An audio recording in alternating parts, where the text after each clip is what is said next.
Shalom. Pueden sentarse, gracias. Shabbat Shalom a todos. Shalom. Bendito sea Hashem. Estamos hoy en un día especial por varias razones importantes que vamos a ir mencionando. Pero como decimos siempre, primeramente, con el permiso del cielo,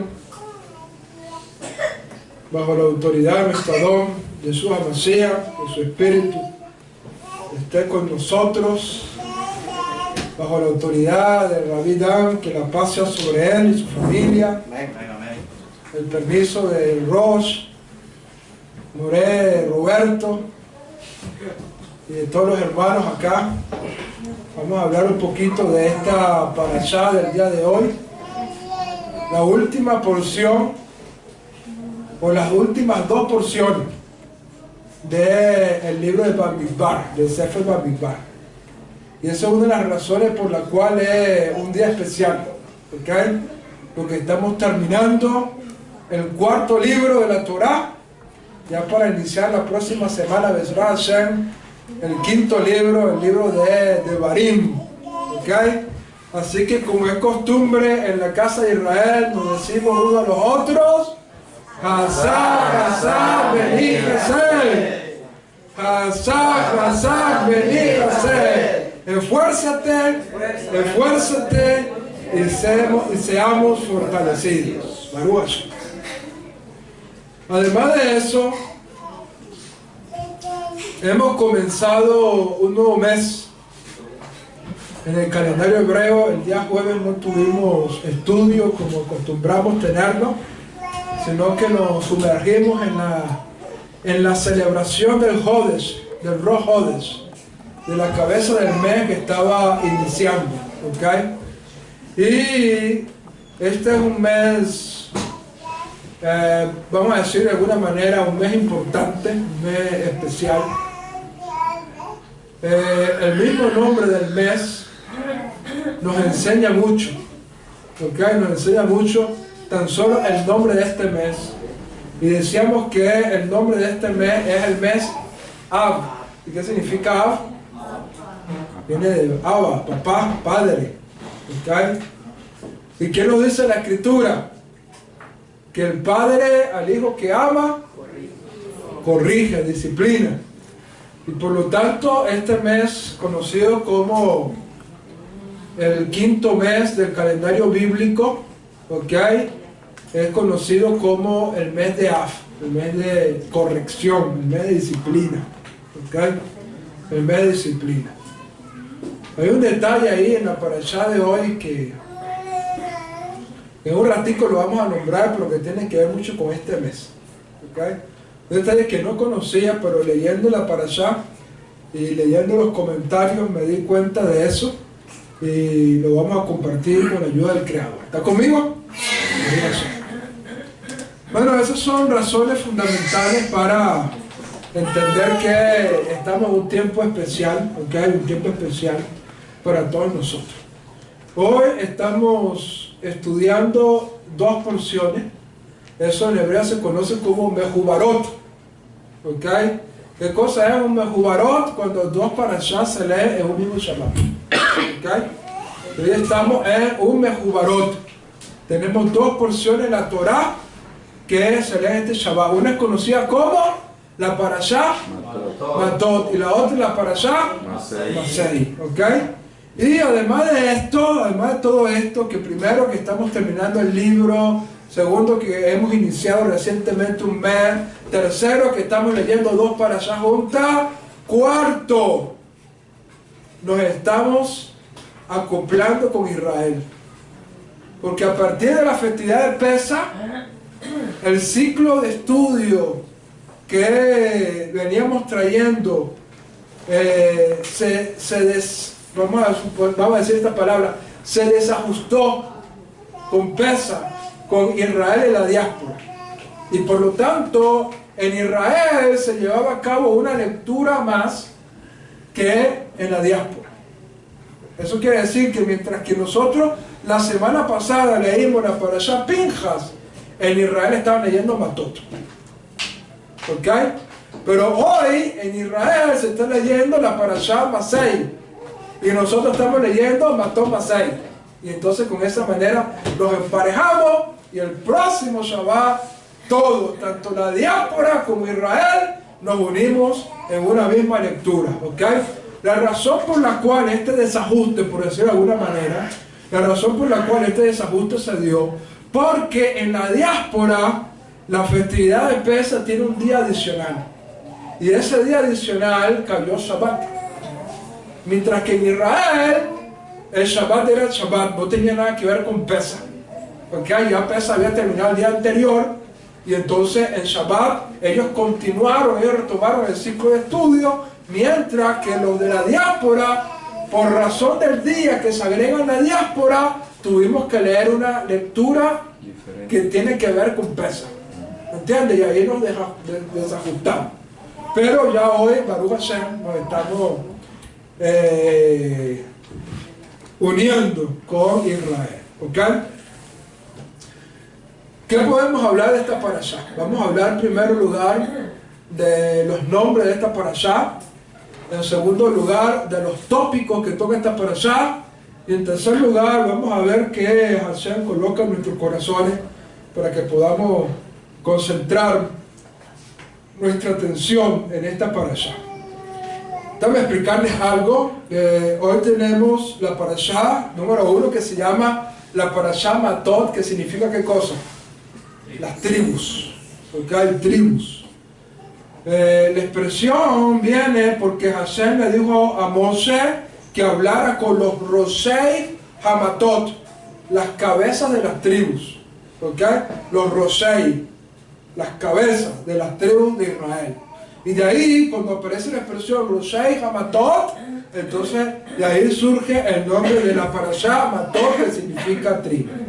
La otra parashá que vamos a leer, que leímos hoy, mejor dicho, es la parashá Masei. ¿Y qué significa Masei?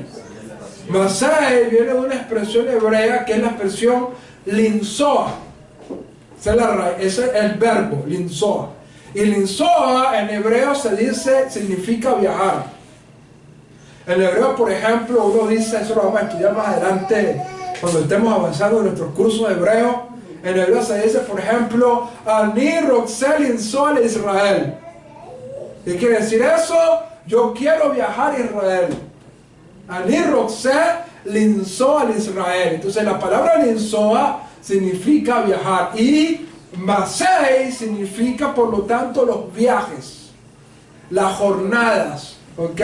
Los viajes. Y de ahí viene el nombre de la parashá. ¿Por qué? Porque la parashá comienza anunciándonos los diferentes viajes, las diferentes jornadas, las diferentes paradas que hicieron los hijos de Israel durante los 40 años en el desierto. ¿Ok? Y bueno, ese es los dos nombres de la parashá. En cuanto a los tópicos, en cuanto a los temas que tiene la parashá, destacamos en primer lugar el tema de un tema importante, que es el tema de los votos y de las promesas. ¿Ok? Los votos y las promesas. Hay dos expresiones en hebreo que son importantes, que tenemos que destacar con respecto a cuando estamos hablando de este tema, que es un voto y que es una promesa. ¿Ok? Que es un voto y que es una promesa. En hebreo, la expresión que aparece detrás de la palabra castellana voto es la palabra neder. Repítelo conmigo. Neder. Mientras que promesa o juramento en hebreo se dice, voy a buscarlo bien, shabua, ¿ok? Shabua. ¿Ok? Shebua. ¿Ok? Shebua. ¿Ok? Shebua, que es un juramento.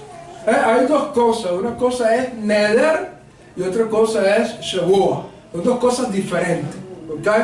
¿Cuál es la diferencia? ¿Cuál es la diferencia? En que un neder es mucho más obligante o mucho más fuerte que un juramento. ¿Okay? Uno quizás lo ve al revés. Uno como que ve un juramento como mayor y un voto como menor. Pero no, en hebreo el neder es mucho más profundo, ¿ok? Mucho más profundo el neder. A tal punto que cuando una persona hacía un neder, prácticamente establecía una halajá para él, o una halajá para las personas que estaban involucradas en ese neder, en ese juramento, ¿ok? Entonces eso hace que el neder era mucho más profundo, ¿ok? Y el juramento también eran prohibiciones o promesas que uno iba a hacer, pero no tenía un carácter halágico. Mientras que cuando tú hacías un neder, eso prácticamente se convertía en una halajá para tu vida, ¿ok? Por ejemplo, si tú decías, voy a hacer un neder de no comer manzanas, ya las manzanas se convertían para ti en algo prohibido, halágicamente, tenía una fuerza halágica por cuanto hiciste un neder, ¿ok?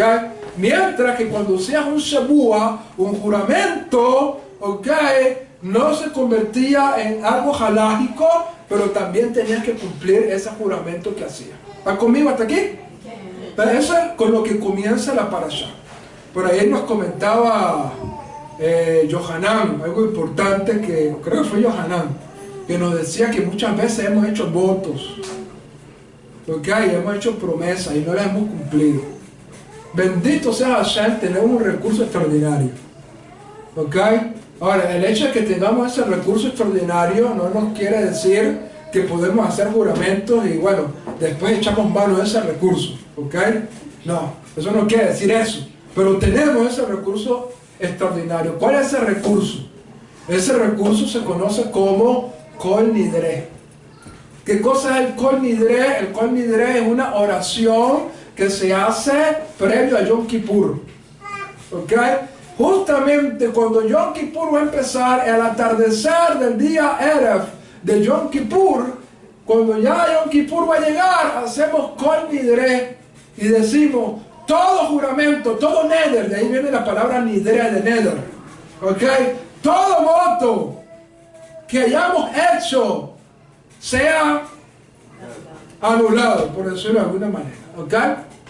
Ese es un recurso importante. ¿Por qué? Porque si nosotros tenemos un juramento o un compromiso que hayamos hecho y no lo hayamos cumplido, imagínate, ya ahí tienes cuando el juez del mundo abra el libro y revise, mira, pues aquí hay una promesa, aquí no la cumplió. Entonces tenemos un recurso extraordinario que es el Kol Nidre. Además tenemos otro recurso importante. ¿Cuál es otro recurso? Cuando una persona va a decir algo que va a hacer, normalmente en hebreo utilizamos la expresión bli neder, ¿ok? Mira, mañana voy a ir para tu casa, bli neder. ¿Qué significa bli neder? Sin voto, ¿ok? Como decir, sin compromiso, ¿ok? Voy a hacer el esfuerzo para ir, pero sin compromiso. Eso quiere decir que si algo se me presenta y no me lo permite, bueno, no falté tanto. Pero aunque uno no haga un juramento, aunque uno no haga un voto, cualquier palabra que uno haga tiene que cumplirla. De ahí dijo nuestro santo maestro, que vuestro sí sea sí y que vuestro no sea no. Porque lo que está fuera de eso es pecado. ¿Okay? O sea, si uno se compromete con algo, hágalo. ¿Okay? Si uno se compromete con algo, tenemos que hacerlo. Y eso está aquí en el primer tópico de la parashá. De ahí la importancia que tiene esta primera aliyá de la parashá, el primer tópico, que nos habla de este tema importante. ¿Okay? Y bueno, entre los juramentos sabemos que si había una niña que hacía un juramento y su papá lo escuchaba, el papá podía cancelar el voto. Ay, yo estoy de acuerdo. Y ella estaba bajo mi autoridad. Si era una chica que había firmado que tú vas, en hebreo se llama una arusá, es decir, una mujer que había sido comprometida pero todavía no se ha casado, pues ya había firmado que tú vas. Y el novio, el comprometido de ella, escuchaba que ella hacía un juramento, él podía deshacerlo. ¿Ok? Porque mira, tú vas a ser mi esposa. Y después no lo cumple y... No. Él podía deshacer. Y la mujer casada tenía que... La palabra de su esposo, si el esposo decía no. ¿Ok? Eso es importante que lo tengamos en cuenta. Pero una mujer viuda o una mujer divorciada, lo que ella dijera tenía que cumplirlo, porque no había quien pudiera quitar ese voto. ¿Ok? Eso es con lo que tiene que ver con el primer tópico de la parashá. ¿Están conmigo hasta aquí? El segundo tópico interesante que encontramos en la parashá, ¿okay? El segundo tópico es la venganza contra los midianitas. Hashem dijo, ármense y vayan y vénganse contra los midianitas. ¿Por qué? Porque los midianitas actuaron de una manera mala. ¿Ok? Y sobre todo los midianitas. La semana pasada hablamos un poquito de que ni Midian ni Moab tenían que sentir temor de Israel, porque esa tierra no era para ellos. Hashem le dijo, ni la tierra de Moab ni la tierra de Midian será para ustedes. Así que con ellos no se metan. Por lo tanto, ni Moab ni Midian tenían que sentir temor de Israel. Sin embargo, bueno, Balak sintió temor, un temor falso, decíamos la semana pasada, pero sintió temor y actuó. Y trató de maldecir a Israel, pero no pudo. ¿Ok? Contratando a Bilam. Pero Midian no tenía nada que ver con el asunto. El que sentía temor era Balak, rey de Moab. Pero Midian no. Pero en la hora de sacar las mujeres, los primeros que sacaron las mujeres fueron las midianitas. Entonces ahí fue donde Hashem dijo, tomen venganza. Tomen venganza. Y entonces el pueblo de Israel tomó venganza contra la ciudad de Midian y seleccionaron solamente a 1000 hombres por cada tribu, 12.000 personas.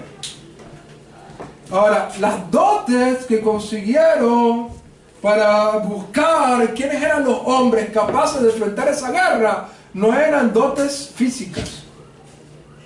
O sea, no dijeron quiénes son los más musculosos, quiénes son los más diestros con la espada. No, eso no lo buscaron. ¿Saben qué buscaron? Buscaron a los más espirituales de Israel. Y entre ellos mandaron como cabeza del ejército ¿a quién? A Pinjas.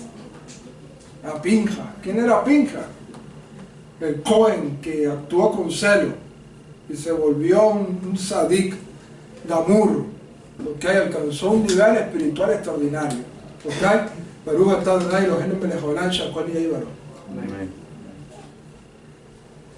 Y entonces mandaron un ejército de sadikim y tomaron venganza. ¿Ok? De ahí nos habla la parashá. ¿Qué sucede? Ellos trajeron un botín. Y entre eso, ellos trajeron como botín a las mujeres. Y cuando Moshe vio que trajeron las mujeres, Moshe se puso bravo. Bueno, si ellas fueron las que le hicieron caer, ¿cómo es que ustedes las van a traer ahora a ellas? No, saquen sus espadas y mátenlas. Y estaban todas esas mujeres ahí y tuvieron que matarlas. Eso sí, Moshe dijo, bueno, vamos a hacer una excepción. A aquella mujer que sea virgen y que no haya conocido varón, le podrán perdonar la vida y podrán tomarla a ustedes. Pero aquella otra mujer que no, entonces mátenla. Entonces los hijos de Israel tuvieron que sacar la espada y matar a todas esas mujeres ahí y dejar con vida solamente a las vírgenes, ¿ok? Y ellos pudieran tomarlas como mujeres, como esposas para ellos. Bueno, eso ocurrió allí en ese tópico de la parashá. Hay algo interesante allí. Voy a decirlo de una vez, ¿ok? Algo interesante en este tópico. ¿Por qué?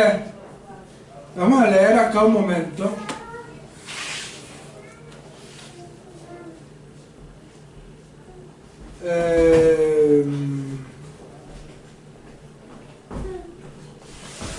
el versículo 21 del capítulo 31. Capítulo 31, verso 21. Vean lo que dice este texto. Ok, vean lo que dice este texto. Dijo Eleazar el Cohen a los hombres del ejército que llegaron de la guerra. Así lo traducen la mayoría de las versiones. ¿Ok? Y dijeron Eleazar el Cohen a los hombres del ejército que llegaron de la guerra. Pero en hebreo no dice eso. En hebreo dice así: Vayomer Eleazar HaKohen, y dijo Eleazar el Cohen, el Anshei Asabá, a los hombres del ejército, y aquí es donde está la expresión, Javaín la Milhamá. Javaín la Milhamá. ¿Qué cosa es Javaín? ¿Qué cosa es Javaín? Por ejemplo, cuando alguien viene a la congregación y uno le quiere dar la bienvenida, uno le dice Barujín Javaín, benditos los que vienen. La palabra Javaín significa los que vienen. ¿Ok? Entonces aquí dice Javaín, y en vez de decir mi milhamá, que vienen de la guerra, dice Javaín la milhamá, que vienen a la guerra. Fíjate, ya la guerra había terminado y ellos venían y salió el Cohen a recibirlo, y entonces dice a los hombres que vienen a la guerra. ¿Cómo que vienen a la guerra? La Torá debió haber dicho que vienen de la guerra, no que debió haber dicho la Torá. ¿Ok?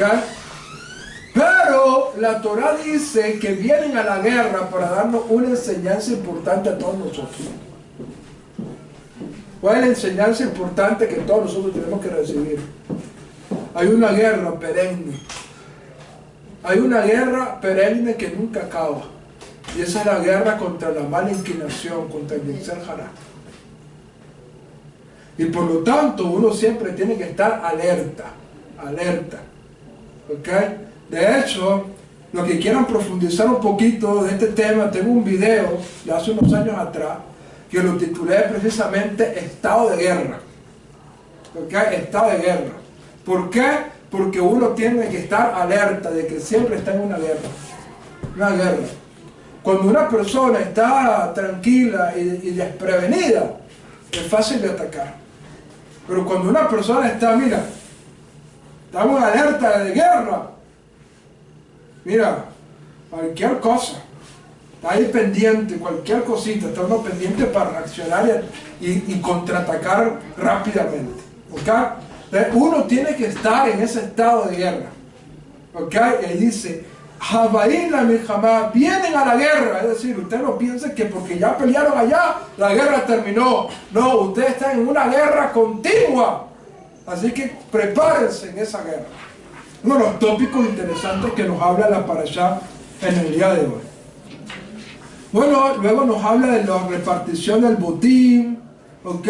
Y finalmente nos habla la Parashá de algo importante, que los hijos de Rubén y los hijos de Gad y la media tribu de Manasés, es decir, la mitad de la tribu de Manasés, vieron que esas tierras que habían despojado, especialmente la tierra de Og, rey de Basán, y Sihón, el rey de los amoritas, era una tierra buena.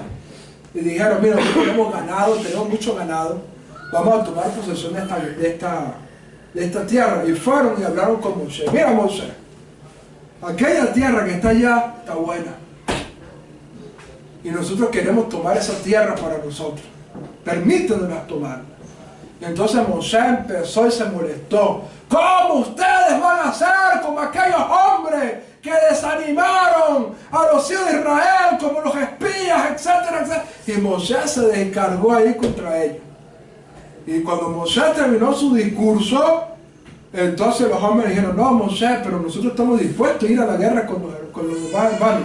Simplemente vamos a construir ciudades para nuestros hijos, vamos a poner corrales para nuestro ganado y nosotros nos armaremos y pelearemos con los hijos de Israel. Entonces cuando Moshe escuchó esa respuesta, entonces dijo, bueno, si es así, está bien, tomen posesión de esa tierra. Pero si ustedes no cumplen su juramento y no van a pelear con los hijos de Israel, entonces yo le doy la orden a Josué que agarre un ejército y pelee contra ustedes. Y ellos dijeron, no, nosotros nos sometemos a que nosotros vamos, los hombres, vamos a ir a pelear, a conquistar la tierra, pero nosotros vamos a tomar esta tierra. Y la tomaron, esta tierra. Y es un tópico que vamos a hablar un poquito más adelante con la ayuda del Eterno. ¿Ok? Si Hashem nos permite, pero hay un tema ahí especial que toca la parashá. Bueno, finalmente termina con eso la parashá Matov. Y la parashá Masei comienza con las jornadas. ¿Ok? Con los viajes, con las estaciones. ¿Cuántas jornadas, cuántas estaciones hicieron los hijos de Israel durante los 40 años? 42. ¿Y a qué está relacionado el número 42? ¿Lo saben? Los años Mekubalim, cabalistas, dicen que el Eterno tiene 42 nombres. Y entonces eso de alguna manera está relacionado con los 42 nombres de Hashem. ¿Ok? Y es un tema interesante, pero bueno, aquí hay varias jornadas de los hijos de Israel durante esos 40 años, donde fueron habitando y donde estuvieron haciendo sus paradas. Y bueno, finalmente la Torah nos habla de los límites de la tierra prometida, cómo iban a ser los límites de la tierra, ¿ok? Y acerca de las ciudades de refugio. ¿Qué eran las ciudades de refugio? Eran ciudades de los levitas donde un homicida, una persona que mató a alguien sin intención, podía huir para resguardar su vida. ¿Ok? Y en total habían 6 ciudades de refugio. 3 a este lado del Jordán y 3 al otro lado, donde habitaron Rubén, Gad y la media tribu de Manashe.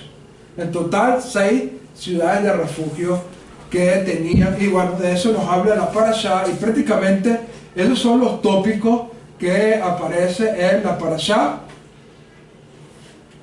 Y, ok, ¿están conmigo o no están conmigo? ¿Qué puntos podemos destacar de esta parashá que pueda ser de bendición para todos nosotros y que podamos aprender aspectos importantes para nuestras vidas? ¿Ok? Yo quiero de alguna manera tratar de unir la mayoría de los tópicos en un solo tema, y vamos a tratar de hacerlo, tratar de todos estos tópicos que hemos nombrado, tratar de entrelazarlos los unos con los otros para encontrar un tema, ¿okay?, que nos ayude para nuestra bendición y nuestra edificación. Para eso quiero comenzar con la segunda parashá, que es la parashá Maasei, que significa ¿qué cosa? Estaciones, jornadas, viajes, etc. Dijimos hace un momento que estas 42 estaciones están asociadas con los 42 nombres del Eterno. Hace un momento tuvimos un tiempo muy bonito en la alabanza, en los cánticos. Un tiempo muy bonito. Y Yohanan decía unas palabras importantes que llamaban la reflexión, especialmente con el último cántico que estuvimos entonando. ¿Okay? Yohanan decía algo, que muchas veces nosotros andamos así sin rumbo, ¿no? Muchas veces, o antes, andábamos sin rumbo, sin dirección. ¿Ok? Andamos así, como decía el cántico. Pero déjenme decirles algo que la parashá Maasei nos enseña. ¿Ok? Nosotros hemos dicho en varias ocasiones algo que cada vez tenemos que profundizarlo y tenemos que llevarlo a nuestro corazón. Y es el punto de que Hashem tiene control de todas las cosas. Hashem dirige todo. ¿Ok? Hashem dirige todo. Y eso mismo ocurrió precisamente con nuestro pueblo Israel durante estos 40 años, en estas 42 estaciones. Hashem guió a nuestro pueblo Israel a cada lugar. ¿Ok? A cada lugar. Hashem era el que guiaba. Y las cosas que ocurrían en cada una de las estaciones, porque aquí la parashá a veces nos da algunos detallitos de cosas que ocurrieron en esas estaciones. A veces nos dice qué ocurrió y a veces simplemente con el cambio de un nombre de un lugar, ya la Torah nos está diciendo qué ocurrió. No nos tiene que decir mucho, simplemente con el nombre, el cambio del nombre de ese lugar, ya Hashem le puso otro nombre porque ahí ocurrió algo relacionado con ese nombre. En cada una de las travesías que Israel vivió en los 40 años del desierto, fueron puestas por Hashem, incluyendo las pruebas, incluyendo a los lugares donde Israel llegó y enfrentó adversidades. Las cosas buenas y las cosas malas, todas las cosas estaban siendo guiadas por Hashem. Y Hashem hace esas cosas precisamente para nuestro crecimiento y para nuestra elevación espiritual. Pero cuando nosotros no tenemos esa concepción en nuestra mente y en nuestro corazón, y nos encontramos frente a una circunstancia difícil, y no tenemos esta concepción, entonces la respuesta nuestra es reaccionar en contra de esas circunstancias. ¿Ok? Pero Hashem quiere es buscar que tú analices para qué esa circunstancia vino a tu vida y cómo debería yo reaccionar ante esa circunstancia. En otras palabras, si viene algo malo y tú no tienes la concepción de que Hashem está dirigiendo las cosas, entonces tú reaccionas de una manera incorrecta, tratando de reaccionar frente a esa circunstancia. Pero si tú vienes a una circunstancia y tú sabes, Hashem tiene control de todas las cosas, entonces la reacción que tú vas a tener va a ser una reacción reflexiva. Tú vas a meditar por qué Hashem permitió esta circunstancia a mi alrededor y cómo Hashem quiere que yo actúe a través de esa circunstancia. ¿Hay una diferencia? ¿Ok? ¿En qué es lo que hace la diferencia en que una persona puede reaccionar ante una circunstancia de una manera y otra persona ante la misma circunstancia reacciona de otra manera? ¿Cuál es la diferencia? Lo que dice el salmista, a Hashem he puesto siempre delante de mí.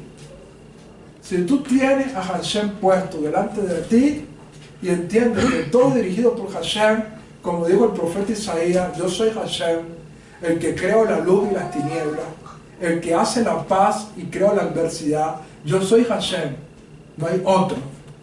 Entonces, cuando tú entiendes eso realmente, entonces no importa las circunstancias que te enfrenten, no importa las circunstancias que vienes, si tú tienes presente a Hashem, tú no vas a reaccionar a las circunstancias, sino que tú vas a buscar, meditar, para que esa circunstancia vino a mi vida y por lo tanto cuál tiene que ser mi mejor comportamiento. ¿Están conmigo? Vamos a ponerlo con un ejemplo más sencillo. Resulta que tú te enteraste de que alguien está hablando de ti. ¿Cuál es la reacción tuya? Enojarte contra esa persona. Está alguien hablando de ti y tú vienes y reaccionas. contra esa persona, le guardas rencor, le guardas rabia, te molestas contra ella, esa es una reacción que es producto de esa circunstancia. Pero, si tú tienes a Hashem delante de ti y sabes que Hashem guía todas las cosas, y tú te enteras que alguien está hablando de ti, entonces si tú tienes a Hashem delante de ti, tú dices, ¿cómo puedo yo mejorar para que la gente no hable mal de mí? ¿Qué estoy haciendo mal y qué debo mejorar para que la gente no tenga nada que decir de mí?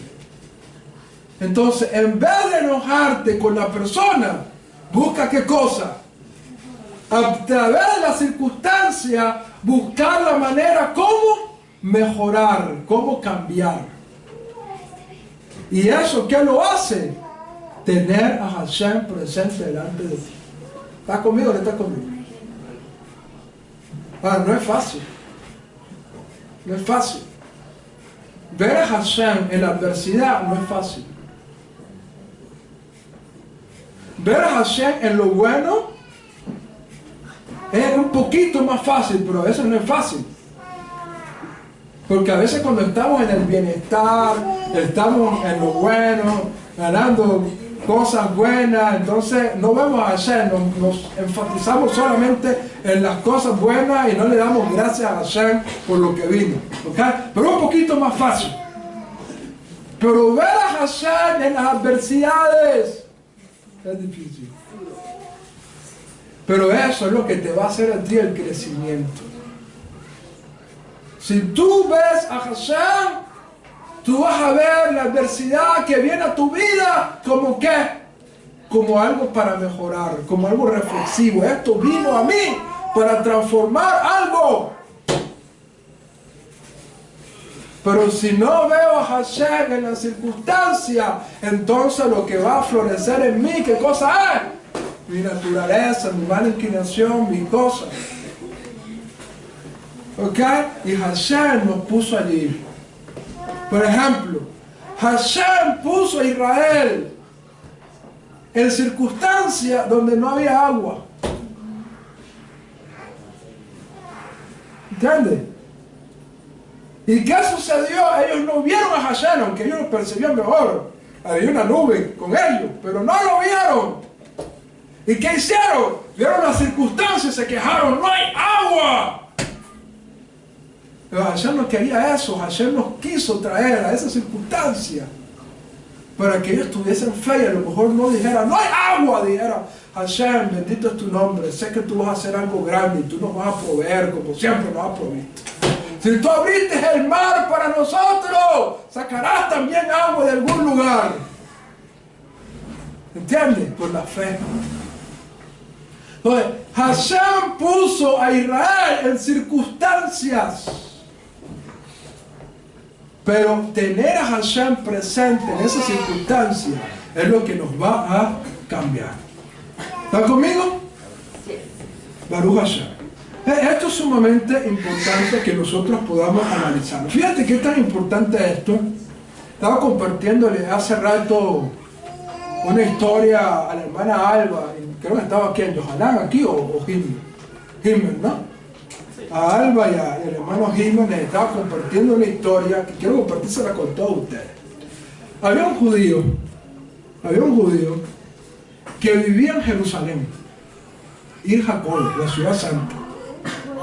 Además de vivir en Ir Jacodes, vivía en el barrio más ortodoxo de Jerusalén, donde estaban los datí, la gente más ortodoxa, un barrio muy famoso en Jerusalén, donde los que viven allí, la mayoría son religiosos observantes de la Torah.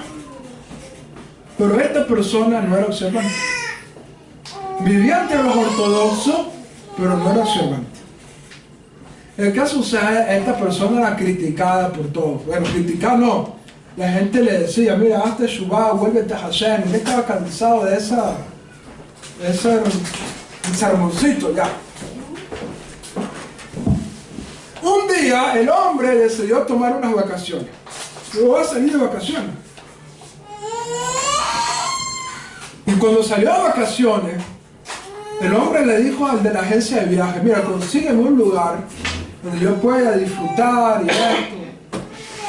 La agencia de viaje está buscándole ahí los distintos lugares y los presupuestos y las opciones que iba a tener en esos lugares para darle varias propuestas. Mientras que él estaba esperando que ella buscara ahí las propuestas, él vio un folletico que le llamó la atención que decía, visita a Polonia. Visita a Polonia. Y le dijo, oye, Polonia, el lugar donde mi mamá se crió, donde mi mamá nació y vivió. Le llamó la atención y dijo, mira, ¿qué tal Polonia? Búscame un viaje para Polonia. Pero eso sí, no quiero que en el grupo que me meta sea gente religiosa. Porque estoy harto, quiero vacaciones, despejarme. No quiero ahí gente que mira, que hagas teshuvá, que hagas teshuvá. Ella llamó, mira, tal, no hay problema, aquí nadie le va. Okay. El hombre concretó su viaje y agarró el viaje para Polonia. Cuando estaba en Polonia, estaba ahí visitando y visitó el barrio donde su mamá se crió. Oye, aquí, este es el sitio que mi mamá se crió, y visitando, y oye. Y en eso vio la sinagoga a donde su mamá iba, una sinagoga antigua, porque allá desocupada, producto del holocausto nazi. Polonia fue uno de los países más golpeados por Hitler en cuanto a la comunidad judía que habitaba allí, por lo tanto era una sinagoga abandonada. Él se metió en la sinagoga, empezó a revisar, a curiosear allí y empezó a ver unos libros. Y hubo un libro que lo llamó la atención y lo agarró, libro antiguo, lo agarró. Cuando lo abre, el libro decía que era de su abuelo. Y entonces se puso a revisar, imagínate, estaba todo nostálgico, se puso a revisar allí y a recordar las historias que su mamá le echaba y todas esas cosas.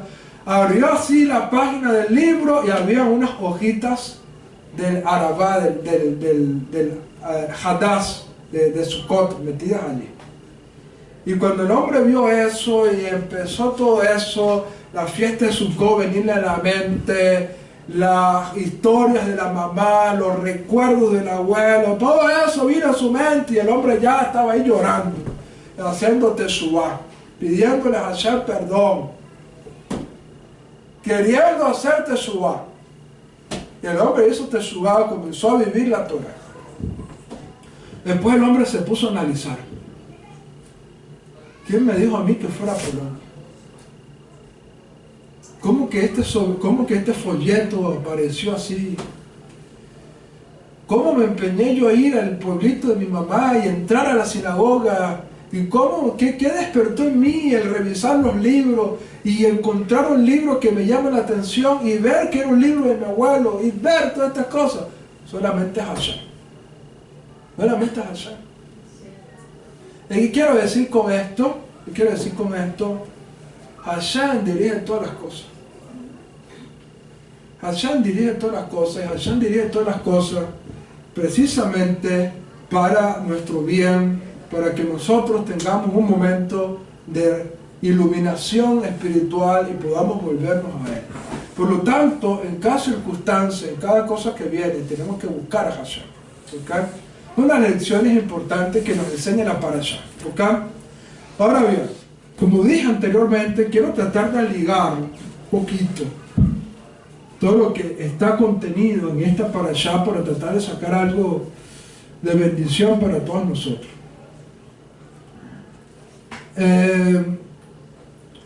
Nuestro pueblo habitó 40 años en el desierto. Normalmente, nosotros tenemos una concepción del desierto como algo desolado, árido, sin agua, sin vegetación. De hecho, eso es lo que la palabra española nos transmite de un desierto. Lo que hay algo desierto es algo desolado. Eso es lo que nos transmite. Pero en hebreo, la palabra desierto se dice midbar. Midbar. ¿Y de qué está relacionado la palabra mikvar? La palabra mikvar en hebreo viene de dabar, de hablar.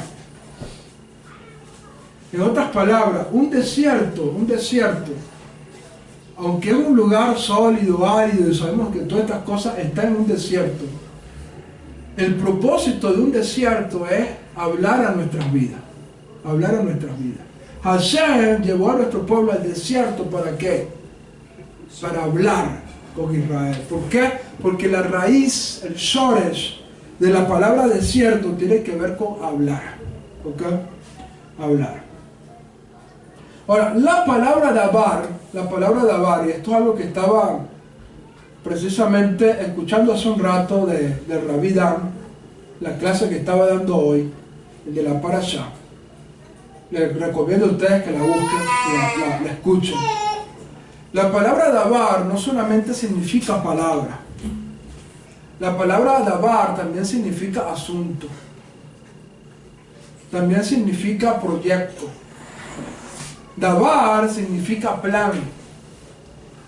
Dabar significa incluso pensamiento. ¿Ok? Y recordando un poquito la conferencia que dimos el día lunes pasado, donde decíamos que una de las cosas que hacen que nosotros seamos imagen y semejanza de Dios es precisamente esas capacidades que nosotros podemos comunicarnos, expresarnos, y no solamente comunicarnos y expresarnos, sino también visualizar, imaginar, planificar, desarrollar. Todas esas son capacidades que Dios nos entregó y que son capacidades que vienen de Dios. ¿Okay? Eso forma parte de esa imagen de Dios establecida en cada uno de nosotros. Por lo tanto, cuando aquí hablamos del término de dabar, y estamos hablando de todas estas travesías y de todo esto, venía a mi pensamiento algo que es sumamente importante. Algo que es sumamente importante. Fíjate, la parashá de hoy nos habla de un aspecto que aparentemente en medio de estas dos parashá no tiene mucha relevancia, pero es muy relevante. ¿Ok? A lo mejor pudimos leer sobre eso, pero quizás nuestra atención no fue captada a eso, porque simplemente es algo que se da en medio de un tópico, pero está allí en la parashá. ¿Ok? ¿A qué me estoy refiriendo? La parashá de esta semana habla del tema del mikvé. ¿Ustedes se dieron cuenta que habla de la mikvé aquí en la parashá? ¿Alguno se dio cuenta? ¿Ok? Habla de la mikvé. ¿Cuándo habla de la mikvé la parashá? Bueno, cuando los soldados trajeron el botín, ¿verdad? Trajeron el botín y entonces dijeron, bueno, purifíquense ese botín. Lo que resista el fuego, purifíquenlo con el fuego. Y lo que no resista el fuego, purifíquenlo con las aguas. ¿En dónde? En la mikvé. Ahí es donde está el tema de la mikvé. Ahora, la mikvé es un asunto importante dentro de una comunidad judía. A tal punto que en el judaísmo se enseña que si una comunidad que se está estableciendo en un lugar está en decidir si utiliza los recursos que tienen para construir una sinagoga o lo utilizan para construir una mikvé, desde el punto de vista halájico, la mikvé toma precedencia a la sinagoga. Lo primero que construye una comunidad judía cuando se sienta en un lugar es una mikvé. Y digo todas estas cosas porque cuando estaba leyendo la parashá, yo decía, cuando estaba leyendo yo la parashá, yo decía lo siguiente: tenemos que cada uno de nosotros proyectar, ahí donde está el término de dabar, proyectar imaginar, planificar. En otras palabras, tener algo que desde el punto de vista empresarial se llama una visión. Una visión. Una visión es algo que te da un norte, que te da un objetivo. Es algo que tú tienes trazado y sabes que hacia allá debes ir. Y que debes buscar todas las cosas para ir hacia allá. Muchas veces, cuando nosotros no establecemos reglas de organización empresarial en nuestras vidas y a veces en nuestras empresas, que muchas veces no tenemos un norte, no tenemos una visión, no tenemos una proyección. Simplemente lo que tenemos es el ahora. ¿Ok? Lo que me venga ahora, lo que haga ahora y ya. Y mañana, bueno, mañana y el ahora, y siempre vivimos en eso sin una visión. ¿Ok? Sin un norte. Sin algo que nos podamos trazar y decir, voy hacia esa dirección. ¿Ok? Es sumamente importante, hablando de este tema de dabar que estamos hablando, que tiene que ver con, no solamente con palabras, dabar tiene que ver con un asunto, con una visión, con una proyección, con un plan. Eso es dabar. Es importante que cada persona en lo individual,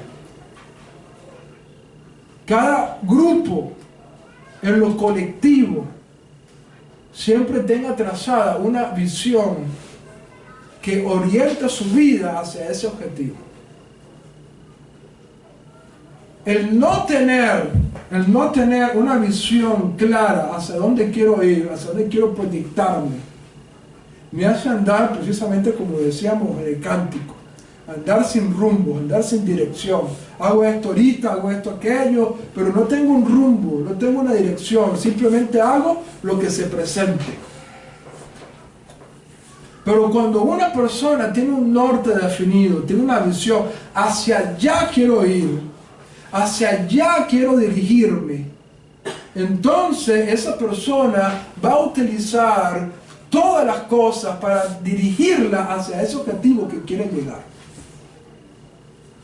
Y con la ayuda del cielo, esa persona puede alcanzar lo que se proyecta, lo que se establece. Y lamentablemente, y no quiero decir que levanten la mano para no avergonzarnos mutuamente, pero si haría la pregunta, yo tendría que ser el primero que levantaría la mano. Lamentablemente, muchos de nosotros no establecemos una visión, es decir, un propósito claro y definido hacia dónde queremos ir. Y como estuvimos hablando en la conferencia del lunes, Dios colocó capacidades en tu vida extraordinarias. Y una de esas capacidades que Dios puso en tu vida fue este cerebro, fue esta mente. Y como estuvimos estudiando el día lunes, este cerebro tiene capacidades y potencialidades extraordinarias. Los animales no se planean, no se planifican. Los animales no tienen la capacidad de decir, mira, yo voy a proyectarme hacia aquello. El único ser en toda esta creación, que tiene la capacidad, porque eso es algo divino que tenemos en nosotros, es la imagen de Dios plasmada en nosotros, el único ser que tiene la capacidad para decirse, yo voy a planificar, yo voy a visualizar, yo voy a mirar, yo voy a ir hacia este objetivo, es el ser humano. El ser humano. Pero tristemente no usamos esa capacidad divina que Dios nos puso a cada uno de nosotros y andamos como los animales, sin rumbo, sin esa capacidad de proyectarnos, de orientarnos, de visualizar, de mirar, de establecernos metas, objetivos, etcétera, etcétera. Y andamos así. Uno debe comenzar a precisamente a utilizar esa capacidad que Dios te dio. Dios nos dio la imaginación. Dios nos dio las facultades incluso de poder crear cosas. Dios nos dio cosas extraordinarias que podemos desarrollar y que podemos utilizar para nuestro crecimiento, para nuestra bendición.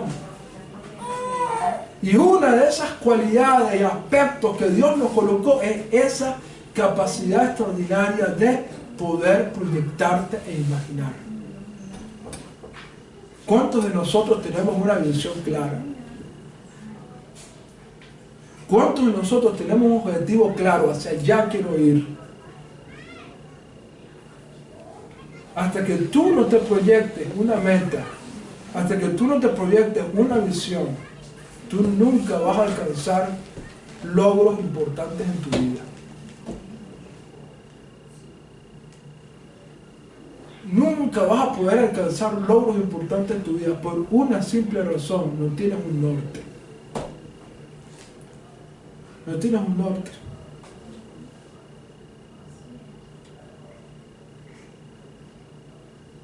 Y Dios colocó esa capacidad con un propósito. Ahora, para poder ir desarrollando hacia cuál debe ser el norte principal de nuestra vida, esta parashá nos saca otro elemento importante. ¿Cuál es otro elemento importante que nos destaca esta parashá? Bueno, ¿qué sucede? Los hijos de Rubén, los hijos de Gad y la media tribu de Manasés vieron un terreno extraordinario. Un terreno extraordinario. Y quisieron establecer ciudades y tomar ese terreno como posesión. Incluso le dijeron a Moshe: mira, Moshe, a nosotros no nos den herencia del otro lado del Jordán. Danos esta tierra de herencia desde ya. Al parecer, no hay nada malo en esa petición. Pero hay algo que destacan los sabios que nos ayuda mucho a entender lo que estamos estudiando en este momento. Yo quiero pedirles que me acompañen un momento aquí en la Torá. En el capítulo 32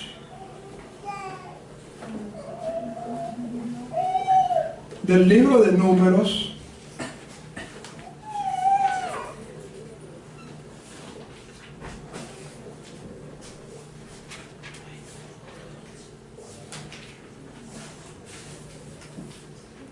versículo 16.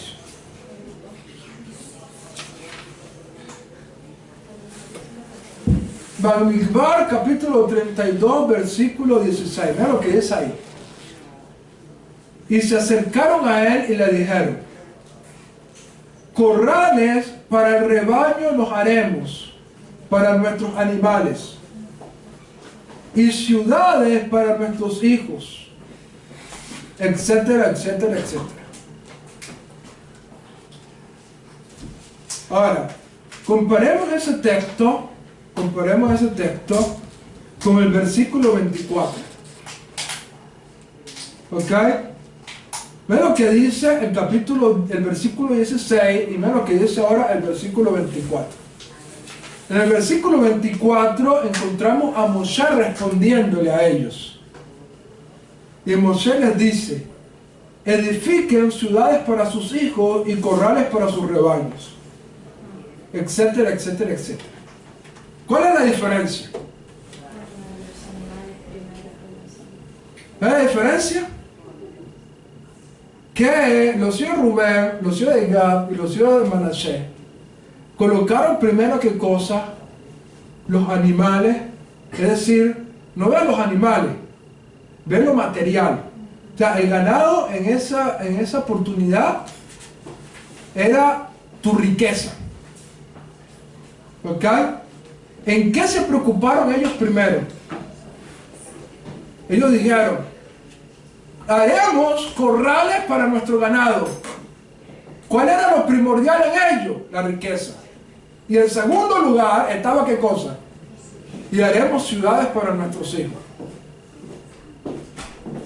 Cuando Moisés les contesta, Moisés les cambia el orden y le dice, construyan ciudades para sus hijos y hagan entonces corrales para sus ganados. ¿Cuál es el orden aquí? Y es aquí donde estamos hablando del tema de la visión, de la proyección que tenemos que tener. ¿Cuál es la prioridad en nuestra vida? El ganado representa ¿qué cosa? Lo material, los bienes materiales. ¿Está mal buscar los bienes materiales? No. Moisés no les dijo, olvídense del ganado, déjenlo tranquilo al ganado, construyan ciudades para sus hijos nada más. Olvídense del ganado. No. Pero no debe ser la prioridad. La prioridad debe ser ¿qué cosa? Moisés les colocó. La prioridad tiene que ser la Torah. Al decir, edifiquen ciudades para sus hijos, no solamente Moisés estaba pensando en construir sitios donde los niños pudieran quedarse, sino sobre todas las cosas, construir centros educativos de Torah para que los niños sean formados. ¿Qué vamos a colocar nosotros como prioridades y que van a ser precisamente lo que van a establecer el enfoque de alguna visión que nosotros podamos establecer? Los parámetros que la Torah nos viene a enseñar establece primeramente ¿qué cosa? Los aspectos espirituales, los valores importantes. Y en segundo lugar, los aspectos materiales. Dicho en las palabras de nuestro santo maestro Yeshua Mashiach, como dijo él, buscar ¿qué cosa? Primeramente el reino de Dios y su justicia, y todo lo demás vendrá por añadidura. ¿Qué quiere decir? Que las añadiduras no son malas. El querer buscar bienestar económico, bienestar, el querer prosperar y buscar eso no es malo. Pero no debe ser ¿qué cosa? La prioridad. La prioridad. Cuando tú tienes tus valores, tus objetivos, tus metas, tus planes establecidos correctamente, en el orden correcto, déjame decirte algo, no hay nada que el hombre se establezca que no pueda alcanzar. Especialmente si el objetivo principal es hacer las cosas para Hashem.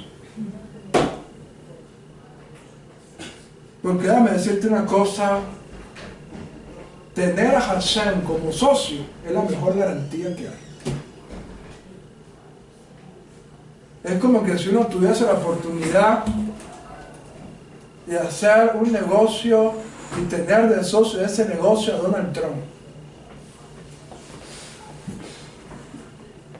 O al japonés ¿cómo se llama? Roberto Kiyosaki. Que Kiyosaki te diga, yo voy a ser socio contigo en este trabajo. Una garantía de éxito. Bueno, nosotros tenemos como socio en lo que nosotros emprendamos a Hashem, siempre y cuando coloquemos a Hashem como prioridad. ¿Qué sucedió? Para no hacerle la historia tan larga. La tribu de Rubén, la tribu de Gad y la tribu de Manasés, por colocar en primer lugar las prioridades materiales antes que las prioridades espirituales, fueron las primeras 3 tribus que fueron exiliadas en los días del rey Asirio. Cuando Asiria atacó a Israel y llevó al exilio a Israel, las primeras 3 tribus que salieron al exilio fueron estas 3. En otras palabras, cuando una persona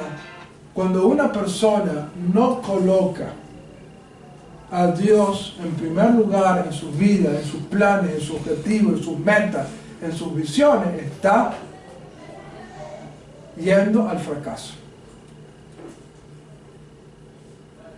Por lo tanto, uno siempre debe colocarse una visión, uno siempre tiene que colocar su objetivo, tiene que utilizar esos recursos extraordinarios que Dios puso en nosotros, en nuestras capacidades, para poder proyectarnos y por lo tanto poder crecer.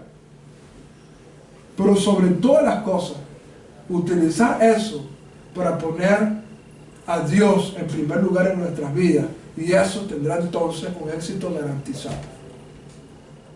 Por lo tanto, amados, visualicémonos, tanto en lo individual. ¿Hacia dónde quiero proyectarme yo dentro de unos años? ¿Hacia dónde quiero yo proyectarme dentro de unos años? Como comunidad, visualicemos. ¿Qué queremos como comunidad?